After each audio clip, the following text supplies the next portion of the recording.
जय हिंद दोस्तों, आपका अपने YouTube चैनल क्रैक एसएससी में स्वागत है। सो गाइज, आज के इस वीडियो में एसएससी जीडी 2025 के एग्जाम के लिए जीके जीएस से रिलेटेड टॉप 20 क्वेश्चंस को इस वीडियो में डिस्कस किया गया है और ये आप लोगों का टेस्ट 1 है। और इस वीडियो में जितने भी क्वेश्चन लिए गए हैं वो सभी क्वेश्चंस आपके एसएससी जीडी 2025 के एग्जाम के लिए मोस्ट इंपॉर्टेंट एंड सिलेक्टेड हैं, है ना।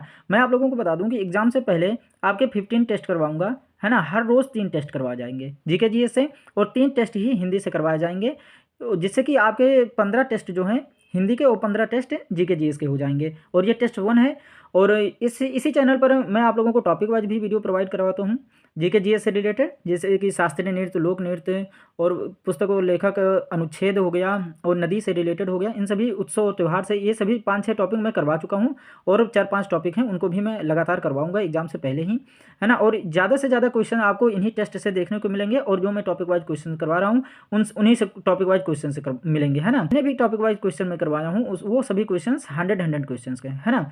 तो ऐसे ही टेस्ट देने के लिए इस चैनल को सब्सक्राइब जरूर कर लीजिएगा और इस वीडियो को एक लाइक जरूर कीजिएगा, है ना। क्योंकि टेस्ट के साथ साथ जितने भी क्वेश्चन लिए गए हैं उन सभी क्वेश्चन के एक्स्ट्रा फैक्ट भी बता रहा हूँ, जिससे कि आपको और समझने में आसानी हो, है ना। तो चलिए हम वीडियो को स्टार्ट करते हैं। हमारा पहला क्वेश्चन कह रहा है कि भारतीय संविधान के अनुच्छेद 25 से 28 जो हैं ये डैश से संबंधित हैं। तो भारतीय संविधान के अनुच्छेद 25 से 28 जो हैं ये किससे संबंधित हैं? तो धर्म की स्वतंत्रता के अधिकार से संबंधित हैं। ऑप्शन सी हमारा राइट आंसर हो जाएगा। और अगर हम बात करें सांस्कृतिक और शैक्षणिक अधिकार जो हैं ये किस अनुच्छेद से संबंधित हैं? तो अनुच्छेद 29 और 30 से संबंधित हैं सांस्कृतिक और शैक्षणिक अधिकार। और अगर हम बात करें शोषण के विरुद्ध अधिकार, तो शोषण के विरुद्ध अधिकार जो है ये अनुच्छेद 23 और 24 से संबंधित हैं, है ना। इन सभी पॉइंट्स को भी आप लोग जरूर ध्यान में रखिएगा, इनसे रिलेटेड क्वेश्चन प्रीवियस ईयर में पूछे गए हैं। नेक्स्ट क्वेश्चन है कि निम्नलिखित में से कौन सा त्यौहार उत्तर प्रदेश में नहीं मनाया जाता है? तो उत्तर प्रदेश में जो त्यौहार नहीं मनाया जाता है उसका नाम है नुआखाई। नुआखाई त्यौहार जो है ऑप्शन बी हमारा राइट आंसर हो जाएगा, जो ये उत्तर प्रदेश में नहीं मनाया जाता है। ताज महोत्सव उत्तर प्रदेश में मनाया जाता है, गंगा महोत्सव भी उत्तर प्रदेश में मनाया जाता है और बुद्ध महोत्सव भी उत्तर प्रदेश में मनाया जाता है। लेकिन नुआखाई जो त्यौहार है ये उत्तर प्रदेश में नहीं मनाया जाता है। तो नुआखाई त्यौहार जो है ये उड़ीसा राज्य में मनाया जाता है। कहाँ पर मनाया जाता है? उड़ीसा राज्य में मनाया जाता है। और उड़ीसा राज्य में और भी त्यौहार मनाए जाते हैं, उनके भी नाम अगर हम बता दें, जैसे है कि सकरात उत्सव, पूरी पथ यात्रा, रेत कला उत्सव, धनु यात्रा, नव कलेवर, है ना। ये सब त्यौहार जो है ये उड़ीसा राज्य में मनाए जाते हैं। इन सभी पॉइंट्स को भी आप लोग जरूर ध्यान में रखिएगा। नेक्स्ट क्वेश्चन है कि सितारा देवी निम्नलिखित में से किस शास्त्रीय नृत्य के लिए प्रसिद्ध थी? तो सितारा देवी जो हैं ये किस शास्त्रीय नृत्य के लिए प्रसिद्ध हैं? तो कथक शास्त्रीय नृत्य के लिए प्रसिद्ध हैं। ऑप्शन सी हमारा राइट आंसर हो जाएगा। आप लोगों से एक क्वेश्चन है कि कथक शास्त्रीय नृत्य जो है ये किस राज्य का शास्त्रीय नृत्य है ना। आप लोग इसको क्वेश्चन का आंसर कमेंट बॉक्स में जरूर बताइएगा। और मैं आप लोगों को बता दूं कि कथक की उत्पत्ति जो है ये कथा शब्द से हुई है, ये भी क्वेश्चन पूछा जा चुका है। नेक्स्ट क्वेश्चन है कि निम्नलिखित में से किस शासक ने शुंग वंश की स्थापना की थी? तो शुंग वंश की स्थापना किस शासक ने की है? तो पुष्यमित्र शुंग ने किया है। ऑप्शन सी हमारा राइट आंसर हो जाएगा। Very very most important question है, कई बार एग्जाम में ये क्वेश्चन पूछा जा चुका है, हर साल ये क्वेश्चन जरूर पूछा जाता है, तो इस क्वेश्चन को जरूर ध्यान में रखिएगा। और मैं बता दूं कि भरहुत स्तूप का निर्माण भी किसने करवाया था? तो पुष्यमित्र शुंग ने ही करवाया है भरहुत स्तूप का निर्माण। और शुंग वंश का अंतिम शासक कौन था? तो देवभूति था। इसको भी आप लोग जरूर ध्यान में रखिएगा। नेक्स्ट क्वेश्चन है कि फरवरी डैश में महात्मा गांधी ने असहयोग आंदोलन को वापस लेने का फैसला किया। तो फरवरी 1922 में जो था ये महात्मा गांधी ने असहयोग आंदोलन को वापस लेने का फैसला किया था। लेकिन मेरा सवाल यह है कि महात्मा गांधी ने असहयोग आंदोलन को शुरू कब किया था? किस सन में महात्मा गांधी ने असहयोग आंदोलन को शुरू किए थे? तो 1920 में जो है ये महात्मा गांधी ने असहयोग आंदोलन को शुरू किया था। क्या किए थे? शुरू किए थे 1920 में, है ना। और वापस क्यों लिया गया था 1922 में? तो 5 फरवरी 1922 ईस्वी को जो गोरखपुर के जिले के चौरा चौरी नामक एक घटना घटी थी, जिसके कारण महात्मा गांधी ने असहयोग आंदोलन 1922 को वापस ले लिया था, है ना। तो इस पॉइंट्स को आप लोग जरूर ध्यान में रखिएगा। अभी तक आप लोगों ने इस वीडियो को एक लाइक नहीं किया है तो इस वीडियो को एक लाइक कीजिए, और इस चैनल को सब्सक्राइब नहीं किया है तो इस चैनल को सब्सक्राइब जरूर कर लीजिए अपनी तैयारी को और बेहतर बनाने के लिए। नेक्स्ट क्वेश्चन है कि भारतीय संविधान में मूल कर्तव्य किस देश के संविधान से गृहीत हैं? तो मूल कर्तव्य जो है ये यूएसएसआर देश के संविधान से गृहीत हैं। ऑप्शन डी हमारा राइट आंसर हो जाएगा। नेक्स्ट क्वेश्चन है कि डैश का विकास भारत में पहली पंचवर्षीय योजना का मुख्य उद्देश्य था, है ना। तो किसका विकास भारत में पहली पंचवर्षीय योजना का मुख्य उद्देश्य था? तो कृषि का विकास। ऑप्शन डी हमारा राइट आंसर हो जाएगा। और ये भी क्वेश्चन कई बार पूछा जा चुका है कि पहली पंचवर्षीय योजना की अवधि क्या है? तो पहली पंचवर्षीय योजना की अवधि जो है ये 1951 से लेकर 1956 तक थी। और पहली पंचवर्षीय योजना का मॉडल जो था वो हैरोल्ड डोमर मॉडल पर आधारित था। इसको भी आप लोग जरूर ध्यान में रखिएगा। नेक्स्ट क्वेश्चन है कि निम्नलिखित में से कौन सा मणिपुर का एक विशिष्ट मार्शल नृत्य रूप है। तो मणिपुर का एक विशिष्ट मार्शल नृत्य रूप जो है वो है थांगता। ऑप्शन डी हमारा राइट आंसर हो जाएगा। अगर हम बात करें बिहू जो है ये किस राज्य का नृत्य है, तो असम राज्य का है। और कुम्मी जो है ये तमिलनाडु राज्य का लोक नृत्य है, इसको भी आप लोग जरूर ध्यान में रखिएगा। नेक्स्ट क्वेश्चन है कि भारत के राष्ट्रपति के रूप में निर्वाचित होने के लिए न्यूनतम आयु कितनी होनी चाहिए। तो भारत के राष्ट्रपति के रूप में निर्वाचित होने के लिए जो न्यूनतम आयु होनी चाहिए वो 35 वर्ष होनी चाहिए। ऑप्शन डी हमारा राइट आंसर हो जाएगा। एक क्वेश्चन ये भी बहुत बार पूछा गया है कि लोकसभा का सदस्य बनने के लिए न्यूनतम आयु कितनी वर्ष की होनी चाहिए। तो लोकसभा का सदस्य बनने के लिए न्यूनतम आयु जो होनी चाहिए वो 25 वर्ष की होनी चाहिए। नेक्स्ट क्वेश्चन है कि निम्नलिखित में से किस धातु में सर्वाधिक विद्युत संवाहकता होती है।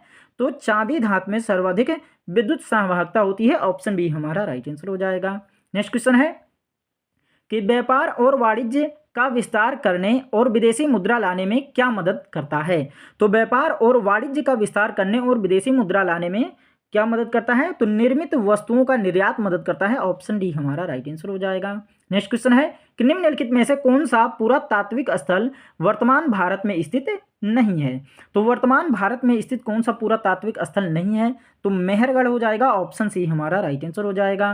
नेक्स्ट क्वेश्चन है कि लोक नृत्य लंबाड़ी किस भारतीय राज्य से संबंधित है। तो लोक नृत्य लंबाड़ी जो है ये आंध्र प्रदेश भारतीय राज्य से संबंधित है। कहाँ से संबंधित है लंबाड़ी लोक नृत्य, तो आंध्र प्रदेश राज्य से संबंधित है। और आंध्र प्रदेश का एक और लोक नृत्य है जो कई बार एग्जाम में पूछा जा चुका है, उस लोक नृत्य का नाम है कोलन नालू।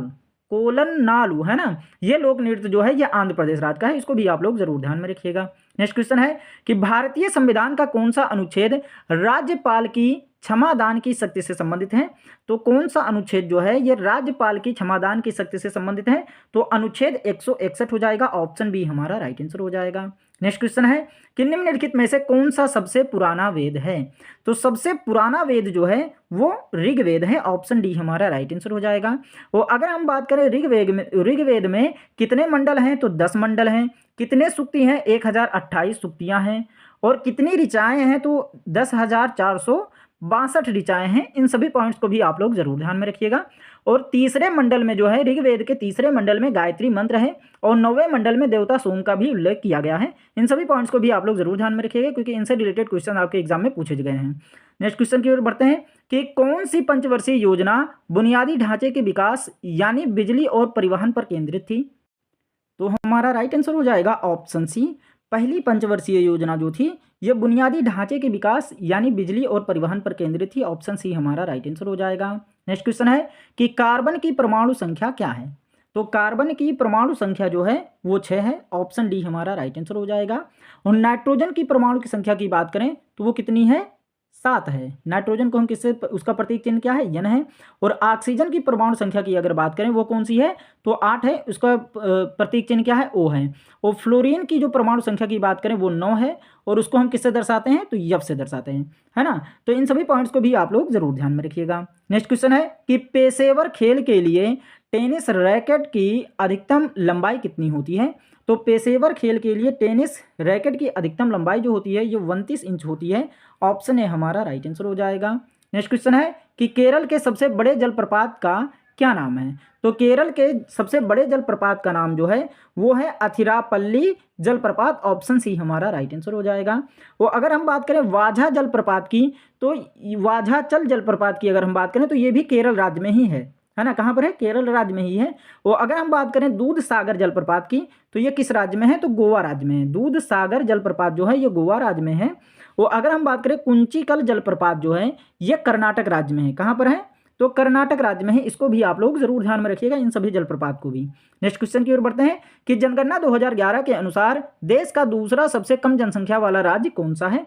तो देश का दूसरा सबसे कम जनसंख्या वाला राज्य जो है वो है मिजोरम। ऑप्शन सी हमारा राइट आंसर हो जाएगा।